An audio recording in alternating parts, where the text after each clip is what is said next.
today I'm speaking to Bonang Mohale. He is the CEO of Business Leadership South Africa, but we know him as the son of the soil, a very amazing African, and I'm very curious to pick his brain in terms of what he thinks of wisdom. Mr. Mohale, how are you? Exceptionally well, and thank you for having me. When I say wisdom, what do you think of? What does wisdom mean to you? I think of my grandmother, about what used to bellow from her lips, life experiences packed into little sayings. It is much more than being intelligent or clever. It is about being street wise. It's about having been there. It's about demonstrable track record. Therefore, for me, wisdom, it's knowing things almost intuitively, even though you have not personally gone through that particular experience, purely from the journeys and what life has thrown at you and the resilience and the capacity you have built. Because I think a lot of us spending a lot of time reading, going through YouTube, and then spouting words of wisdom. So that's what we think that's wisdom. So it's interesting to hear your perspective. I'm also curious, in terms of pastimes when you were a child, how did you keep yourself occupied? First, survival, because if you grew up in the township from a family of 7, I think you learn it from the womb that this is about competition. When they buy a loaf of brown bread, you know it's going to be consumed in the course of a morning. It has no opportunity to stay in the fridge to a point where it expires. Secondly, it's about keeping one engaged. So when I was young, I ran, I'm still a runner, jogging, some people call it, and I played chess. Strategy is simply defined as how to compete. Yeah. It's a game of war. Yeah. We compete at both country, company, and individual level. So if you learn to play chess, that's where the wisdom of Sun Tzu's art of war comes from. In fact, even the terms that we use in strategy, all of them are militaristic. I appreciate that your upbringing had some challenges, but as a teenager, what vision did you have for your life? And the way your life has unfolded, has that come true? And what is missing, if anything is missing? The one driving, unwavering ambition I've always had is this burning desire to be better able to look after my mom. Because my mother was the matriarch. She's the one who taught me how to plant and be patient and see the harvest. I painted the house with her. I built a little stoop with her. She taught me how to cook, how to prepare a fire. I don't remember doing those things with my father, even though he was in my life, but not present in the moment. So most of the things, when I opened my eyes, it was through the strong mom that she was, an entrepreneur who made sure that we were ready for school, that we had shoes, that we had something to eat. I bought my first camera. So I thought and looked around the township and said, who are the people who earn the most money, probably in the shortest period of time? And to me, that was medical doctors, clinicians, practitioners or GPs. Yeah. And I went to medical school, and I wanted the best medical school in my thought at that time. So I went to Vets Medical School to study MBBCH. Now, upon reflection, I think it was all part of a master plan, because I never really practiced. Yeah. I ended up being a manager. I think I am now better able to look after my mother probably 10 times more than I'd become a clinician. Yeah. So to be able to do the impossible, one must be able to see the invisible. And I think I saw the invisible potential in the centerpiece of the pupils of my mother's eyes. And that gave me hope. And I knew at that moment that I could be anything that I wanted to be. Because here was this woman who's unlearned and unlettered, but would never go home hungry, would never go to bed. And I'm sure you gave the life that you wanted. I tried to the best of my ability. We bought her first home. in an apartment. We thought it was safe, Susan and I, because I got married at 17. And she enjoyed it. 2-bedroom houses, living alone, beautifully furnished, in a former white area. When she came to our home in Cape Town and saw Susan's triple-story house at 1 Dalsach Road, Vegeboom in Durbanville, she came back and said, I don't want that house. I want a better one. So Susan and I bought her a 3-bedroom house, 4,000 square meter, a yard, and she absolutely enjoyed it until her ultimate demise on the 27th of November 2015. So beside the passion you have for your mother, for your work and country, you are very passionate about your wife, Susan. There is nobody who knows you that doesn't know Susan. And it's not very normal for a business leader to be so expressive. Why are you this expressive? Maybe I don't know any other way. Here's a woman who looked at me. I had nothing, not even potential. And I said, I want to get married to you at 17. And she thought I was smoking something. 3 weeks later, 17, yeah, she looked at me and said, maybe you might be serious. But she didn't say anything. I sent my uncles, and she ultimately acquiesced. This is the best decision I have ever made in my entire life, because it shaped, it described, it defined, it modified who I am. It gave me purpose, a singularity of intent, and it allowed me to do stuff. Because when you're 19, you now have a daughter, you have somebody to look after, you're thinking of a roof over my head, you're thinking of curtains, of furniture. So by the time I was 23, I owned my own home in a good area, made of first brick, and with a toilet inside, and a bathroom, and a proper kitchen, with an under-counter oven, and extractor fan. This was much better than my father and my mother could do combined. That detail is amazing.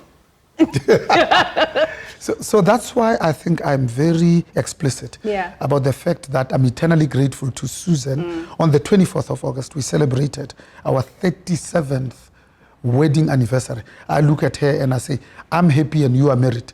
The two of us are called happily married. Yes, but she has not traded me in for a younger, cleverer, much more hardworking young man, and probably wealthier. She's tolerated me. She's taught me patience. She's taught me humility. Because remember, I became the managing director of the world's biggest and oldest elevator company in 1996. Just 2 years after the dawn of our democracy, before it was fashionable to have South Africans managing South African companies. Here I was managing a multinational, not only looking after South Africa, but after Africa. 33 of the then 53 African countries. First 3 years I reported to Paris, the last 2 to Madrid, a boy from Katlehong. I knew that there is a God somewhere. How do you keep your skills and knowledge current so that you're effective in any position that you occupy? My grandmother used to say, when a student is ready, a teacher will appear. Nature is a wonderful metaphor for business. I learn from those that are my colleagues. I learn from those that report to me. I learn from those that I look up to.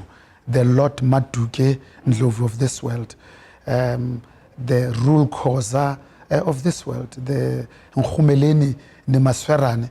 But also I learn from my 2 daughters who have gone to good schools, better education, because they've taught me the significance of the intersectionality between gender, race, and class.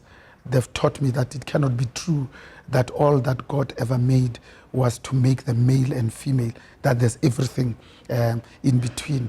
I learned from Tsepiso about going to probably Europe's best business school.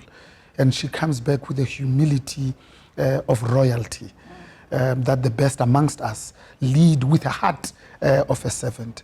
I continue to learn from my grandmother, who taught me to internalize the fact that sons learn by looking at the back of the heads of their fathers. Therefore, that I should strive to be a better role model to my own son, better than my father had been to me, because that is progress, moving forward in space and in time. What book have you read this year so far, and what impression did it leave on you? I'm a voracious reader. I read anything. Maybe I should get my top 10 for the year from you, shouldn't I? You will give it to me? Yeah. Yes, Okay. absolutely. At the moment, I've just written a chapter for the second iteration of Mangaliso Robert Sobukwe's book, written by Benjamin Pogrand, Oh, yeah. a Jewish young man who gave birth to an incredible good quality human being, Gideon Pogrand. Yeah. I met him actually in Jerusalem like 2 years ago. You're very blessed. I know. It was an exceptional dinner. Because Mangaliso Robert Sobukwe's ideas were so potent and so dangerous to the National Party that he was the only prisoner who was not allowed to mix with other prisoners at Robben Island. Mandela was allowed to be on the courtyard and to be on the limestone with other prisoners, not Mangaliso Robert Sobukwe. He was in solitary confinement. He's the only South African that when his term of incarceration expired, the National Party went to cabinet and enacted a new law called the Sobukwe Clause to keep him there. He ultimately died in prison. He was not allowed to be recorded. Therefore, there is no living recording of Mangaliso Robert Sobukwe, only pictures before the 60s past March and the Sharpeville massacre that was fronted, organized, facilitated by the PAC. Isn't it sad that history is up to the temporary occupants of the corridors of power? And as black people, this ANC-led government could have done more to palette, highlight, and celebrate the giants like Steve Bikwe and Mangaliso Robert Sobukwe, and of course, not only Albertina Sisulu, but also Nomzamo Winfred Madikizela Mandela. But we can do that. We, as individuals, as business leaders, we can make investments in our own history and in our own people. Absolutely. It's an opportunity. And again, it was my grandmother who used to say, until and unless lions have their own storytellers, stories about hunting will always glorify the hunter. So context is everything. Yeah. The context in South Africa today, 24 years into democracy, is the one that says the majority of black people and women are still spectators of their own lived experiences. That we speak about gender equality, and yet we still pay women 73% of what we pay men for work of equal value. That these young children, hashtag everything must fall, are now teaching us that nothing, even if it is for us, about us, without us. That in a country that has so much in terms of wealth, but also in terms of just resources, we still have 17 million people on social security and only 15 million are gainfully employed. That more than 92% of the students in Fort Hare are totally dependent for their livelihood, not just tuition and accommodation on NSFAS. If there was no NSFAS, they would go to bed hungry. That 30% of all students in institutions of higher learning are technically malnourished, are hungry because they don't have enough to eat. That you go to vets and you see black students, when others are going home, they are going to the toilets to see where they can sleep. That there's a system where boxes are put strategically at some points where those that can drop sandwiches, and that is their supper. And they do that for the whole year. They graduate, and in, say, 23 years of schooling, they can afford to buy a house in the leafy suburbs of Branston. Not because they got a tender, because they lifted themselves up by their own bootstraps. I think that's what gives us hope. That's what gives me resilience. In a country where we're talking about land, 39,000 white farmers, only 2,250 black farmers. And yet for 24 years, what have we been doing? What have we been prioritizing? Especially because during CODESA 1, when it collapsed, and we went to CODESA 2, there were 4 outstanding issues that our negotiators and therefore our forebears said if we don't see common cause, we must take to the referendum. One was education, the second was language, the third was the right to strike, the fourth and the most seminal for me was the issue of land. It is going to be September when we celebrate Heritage Month in this country. And it is a question in terms of what legacy are we building as individuals, as leaders. When I say leader, and I call you a leader, what does that conjure up in your mind? Do you embrace that title, and why do you embrace it? Isn't it amazing that today the father that gave us this democracy is known everywhere else in the world as Nelson Mandela?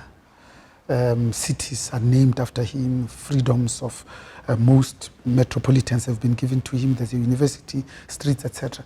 And yet when he was born, he was Holihlah. His own teacher said it will be less Nelson. Yeah. Because our God will not be able to pronounce Holihlah. That a lot of us are born Bonang, and the very priests who are supposed to pray for us say, but Jesus won't be able to pronounce Bonang, therefore I'll give you a new Christian name. You'll be known as Donatilius Francis of Assisi, that we have forgotten about Nontsikelelo. But we talk about this amazing warrior of a woman by her English name. We spoke about Mangaliso. The world knows him as Robert. And we haven't really owned the strength in our name. If your name is Sipho, which means gift, if a white person said to you Sifo, which means a disease, you can see how just by focusing and hearing and listening to what our forebears were trying to say to us, not only about our potential, but about our own provenance in our names, and yet we have forsaken all of that. To me, I think that's the beginning of leadership. So when one thinks of this word leadership, it's much more profound than just management. It's about being genuinely obsessed with the development of others. It's about creating movement. It's about influence. It's about choosing whether you are going to use positional power or whether you are going to be a force for good, because once you have tasted significance, importance no longer matters. Because we choose to be what type of leaders. Some of us, we want to be decisive, we want to be charismatic, some of us want to be consultative and participative. Some of us, I think, are humbled by the fact that we have an opportunity to say, can I spend my first third of my life learning and reading so that I can spend the middle third of my life earning to get a bit of money, because it allows us to do stuff, so that the last third of my life I can spend it sharing what I've learned, sharing what I know, lifting as I rise, but also being concerned about what type of legacy I'm going to leave, so that on a composite basis you leave this world much better than you found it in.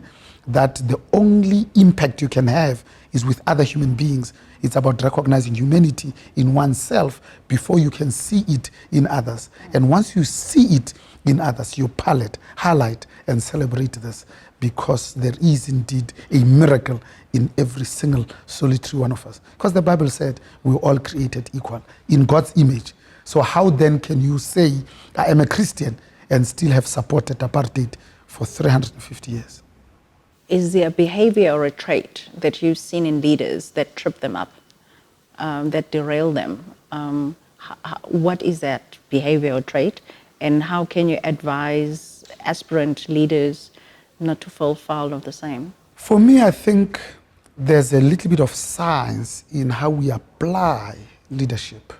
There are some of us who are fortunate to be born into leadership positions, but I think it's a learned trait, because patience and humility can be learned even though you are born arrogant. So for me, it's about having some sort of a compelling vision, even if it's just for yourself, because people follow leaders that they think have earned their respect, are going to take them to a nirvana that up until then they've never been able to be able to paint in such vivid terms and colors so that they can see that tomorrow can be better than today. Secondly, it's about having courage, the courage of your own conviction, irrespective of consequences, to know the difference between truth and evil, to choose to be on the side of the angels.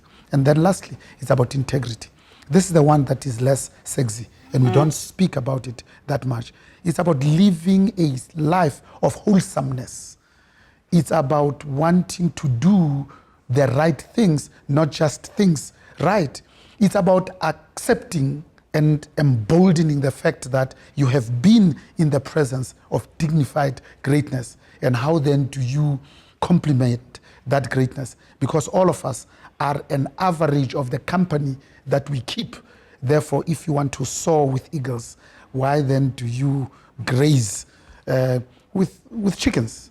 That to me is a conscious, purposeful, deliberate choice that we make, the same way that we choose our friends, and the ones that depress us, suck us dry of energy, we delete them at the end of the year, and we unfollow them. Oh, similarly. So you do your audit every year? I think so. Okay. Because if you don't do that, you don't have an opportunity for renewal. And then lastly, I think leadership is about extending trust. It's about talking straight. It's about palliating, highlighting, and celebrating others. It's about catching your people doing the right thing and saying, how can I put you on the rooftops? It is about quietly admonishing in private, but praising in public. It's about building and creating, because it's much more difficult. Because tearing down and destroying is that much easier. It takes 30 years to build a home. It takes 30 seconds to implode it with one hand grenade. And sometimes it's just a spoken word. Sometimes it's just the way you have behaved in a particular incident. So it's about knowing that as a leader, you are under the spotlight. It's a laser focus. Because if you're going to call yourself a role model, it's about accepting that you are always watched on Saturday and Sunday, even at Small Street when you are wearing your flip-flops and your shorts, and how you engage and interact with your two daughters. It's about how you look after your parents. It's how you relate to your in-laws. All of those, I think, contribute in making us the type of leaders that we are praying for. Looking at your career, what impact and influence have you made in corporate South Africa that you are very proud of, that you can highlight for me? I think the ability to humble oneself and to learn from those that came before you, but also to be curious, to say, can we do more? Can we achieve more? What else is missing? Can I help my people to be able to see around corners? I'm now privileged to be a leader of leaders, a CEO of 86 other CEOs of major companies, most of them listed on the JSE, to have the opportunity to write a new strategy. And that strategy that says is going to be architectured on partnerships, because we want to position business as a trusted advisor, a partner of choice, doing everything possible in our power to make this ANC-led government a capable state, because we have learned that it's easier to deal with a capable state than one that is less capable. And this strategy that now rests on 3 pillars, and you can see how we carefully chose the words. The first pillar talks about an inclusive socio-economic growth and transformation. It's a bit tautologous, but who are we wanting to include? Women and black people. Very clear. You can't fudge it and say, we are going to be alive to transformation imperatives. It means we are going to invest in black-owned businesses. That's how explicit we want to be. Secondly, it says we are about the protection of key state institutions. Because there's no use in saying we've got the best constitution in the world, and yet we want to kill the former public protector, Thulima Donzela, because she did dare to produce a state of capture report into Inkandla. We need to protect the IEC. We need to protect the judiciary. We need to protect this constitution. We need to protect all those independent institutions that are described in Chapter 9 of our Constitution. And then lastly, we say, can we position business as a national asset? Not only to be obsessed with profits and greed, But there's a greater good in job creation when a father can say, I've educated my own kids. Now they can have homes that are better than the ones that I can provide. It's only when the people of Alexander feel compelled to defend business as a force for good, realizing this notion of shared value, that one of the key challenges facing boards today in their governance and oversight responsibilities is how to ensure that corporate decision making is consistent not only with the whims of the shareholders, but takes into account the wishes of the broader stakeholder community, of labor, of the community where you have a presence, but also is consistent with the commitments made by the executives, because that's how we measure their impact. To be totally and absolutely objective about their abilities and capabilities, not because we are from the same clan or from the same struggle, but can they do the job to help us take the bottom half and put them into the middle class? Because that's what all of us are concerned about. It cannot be that 90% of the wealth of this country is owned by 1% of the population. It cannot be sustainable. We talk about being the most unequal society in the world, and we talk about a Gini coefficient of 0.7. But all we are referring to is income inequality. Has anybody looked at wealth inequality? Because that is 0.95. It says there are some people in their 3 lifetimes will never be able to have the assets that allows them financial independence. No wonder there's such femicide against women and violence against women, because we have not given them the tools to be themselves and to be independent. We have made them forever dependent on these men that are abusive. And it's about what type of conversations we are having as South Africans. It's as ridiculous as saying, but a white man can't be racist because he's married to a black woman. But we don't say the same thing about men that are married to women, that they can be sexist. So what type of South Africa that we're creating, that we're laying the foundation one brick at a time, so that our children and daughters can feel safe at 11 o'clock at night to walk freely because they want to walk their Maltese poodles, or they want to be physically fit, or they are just lazy to take a bus and they want to walk from this block to that block. But unfortunately, even as a man, around GP Street in downtown Joburg, I am uncomfortable to walk around the block with my cell phone bulging and my wallet on the other pocket, because it is possible that somebody might want to take my shoes. It is a sad state of affairs indeed, 24 years into democracy, that we haven't focused on those matrices that improve the quality of lives of the majority of our people. Do you think that you are always seen as a credible voice for black people in terms of their experience? Because sometimes when you have achieved in corporate South Africa, you come across as assimilated, that you're not trusted in terms of, are you really looking after the interests? Do you get comments of maybe being perceived as a sellout, or that if you have him in our space, he will make things palatable, but nothing will change? How do you live with the contradiction of your image in public? You know, you raise one of the most profound things that are confronting black managers. Because if you think about it, the people that put you in that position who are white don't like you. They don't want to share the same toilet with you. They don't want you to eat in the same canteen with them. But they are forced to by laws now, because years ago they were quite comfortable. And you were not excluded because you don't earn the same salary as they do. You were excluded because you were black. And you claim to represent these black people, the workers, because you are from them. You are of them. And you feel and know their pain, and yet they don't trust you because they think you are better off. Yeah, you speak English with these people, you go to their board meetings, they don't trust what you are saying. So the most stressed human being in this country at this time is a black middle manager, because you get instructions, you are supposed to relay them down, and that down looks at you and say, are you really part of us? because we can't relate to this. But I'm very comfortable that revolutions are always driven by the proletariat. They're not started in stadiums, but in the smoke-filled rooms of 8, no more than 10 people. Because those are the people that are better informed.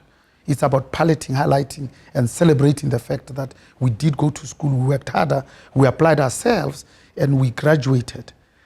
The test is, how are we using that? We need to accept that we are part of the elite. Because the majority of South Africans, 37 million of them, live on less than 1,000 combined household income per month. Therefore, we are really privileged and blessed. It's how we use that privilege. Can we have conversations with our white compatriots that says, can you pause for a moment to listen? To listen, not to defend. Listen to genuinely hear. Pause for a moment so that you don't speak on behalf of the marginalized, the excluded, the oppressed, the subjugated, but to allow their voices to come through. Can you find it within the goodness of your heart, with your checkbook bulging, to go to Orange Farm and not say, I'm going to build you a swimming pool, but to say, what do you need? What is the most urgent? What is the one that will have the most impact? And you pause as they play it back to you. And once you get it, you then say, I think their need is here, and you fulfill that need. Then, and only then, would have earned the right to be able to speak for ourselves, but also for our children, but also to speak for for those that are downtrodden. Because we went to vets. There are some people who went to the University of Venda. We went to University of Cape Town. There are those that went to the University of Terflop. The resources were not the same. The expectation cannot be that the output is the same. It's a miracle that the outputs from those universities are as brilliant, as great, as magnificent and magnanimous as they are. But we haven't done much to really invest in them. So in a country where we are still spending 100 rand on a white child, 75 rand on a colored child, 45 on an Indian child, and only 10 rand on an African child, is there no shame in saying we haven't pushed back the sources of our poverty? We haven't pushed back this that is holding and chaining our people into this self-perpetuating vicious cycle of abject poverty. So I'm comfortable in my skin that I am part of the leadership that they can relate to, that they can recognize, that says, this is a boy from Katlehong behind the post office who struggled just like us, who really gets it, but is not only speaking for himself, but he's speaking also for the people that come from Katlehong. And he's using his position to say, whilst he's a temporary occupant of this office, can improve the quality of lives of our people. So it's about Carol Hunt, who was my PA, who went on to become a supervisor and the first woman to be on EXCO. It's about Nelson Sitole, who used to be my driver, now owns his own company called Lokiwe, and started with 15 cars, 27 drivers, and they know the difference between income and cash. It's about Tandin Ngumalo, Zui Degalang, who's my PA, who's now left with 3 modules to qualify in her UNISA studies as an accountant. It's about Takalani Shidada, who I found here as a driver, who's now our ICT manager. It's about Figile Faith Mtetwa, who was reading for an LLB, but was our receptionist. I said, what are you doing at reception, reading for an LLB? This does not need rocket science. And she immediately went into our communications department where she could help us with social media. It's about seeing talent, quality, but also potential in other human beings.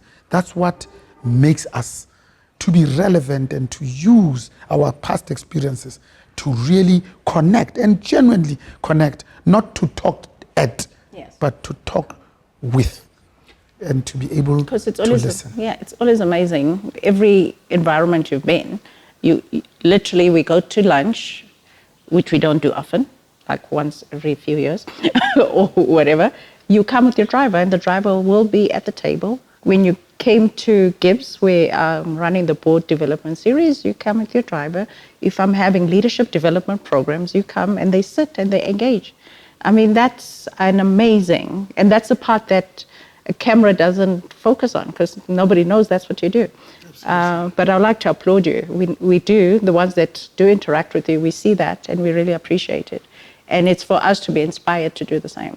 Imagine the pride, but the opportunity to learn. Yeah. When you take your driver to Sefako Presidential Guest House, when the president hosts the president of the biggest economy in the world, Xi Jinping, and sits with you side by side. Instead of being sitting in the car, Yes, missing out. absolutely. Yeah. Imagine what ignites in the driver in saying, I can do this. Yeah. This is also within my reach. Imagine the exposure and therefore the ambition that one finds when you get out of there. It's really about using these positions in a manner that is meaningful. And again, it is pure, simple Ubuntu. But I mean, this is why I also, in my seminars, have high school kids who are part of it. It's the exposure, and it's very important to me. Looking at the relationships we have, we cannot deny that we do not all have the same access. So when we get into corporates and you try and connect and give exposure to opportunities, sometimes it's seen as corruption. It's seen as nepotism. Because ultimately, human beings, it's about relationships, it's about networks. But you're most likely to give opportunities to people that you know. Because as they progress, hopefully they bring others. But we get very marred in the conversations of corruption in this country. How do we break out of that so that we do help each other? We do help each other progress, and yet not be seen as a corrupt country. It's about the intent. When the US of A, the biggest economy in the world, had an Italian president for the first time, the lot of the Italian people improved. So when you are a woman in a hostile male environment, you live with women, you engage, interact, and interface with women, you belong to organizations with women, therefore you know absolutely the best amongst women. You are more likely to fill up that company with capable women. As long as the intent is to put our best foot forward. The difference is saying, I now live in a parliamentary precinct. I'm from Tlofimvama. I've left my mother there, who's looking after my young one. And I'm in Cape Town, and there's a beautiful 3-bedroomed house. It's wasted. Let me bring my grandmother and my mother and my children, and they come and live with you. And then you say, but I've got vacancies in my own department. 27 of the 30 people I need will come from my family or from my village. That can be right. Whether you're white, black, green, or yellow, it can be right. It's about saying, when there's a vacancy in the board and it's 8 males, so what are we missing by not having a female voice? We then have the intellectual honesty to put the next ad that says, we are looking for a woman non-executive director. And we go and find the best woman there is.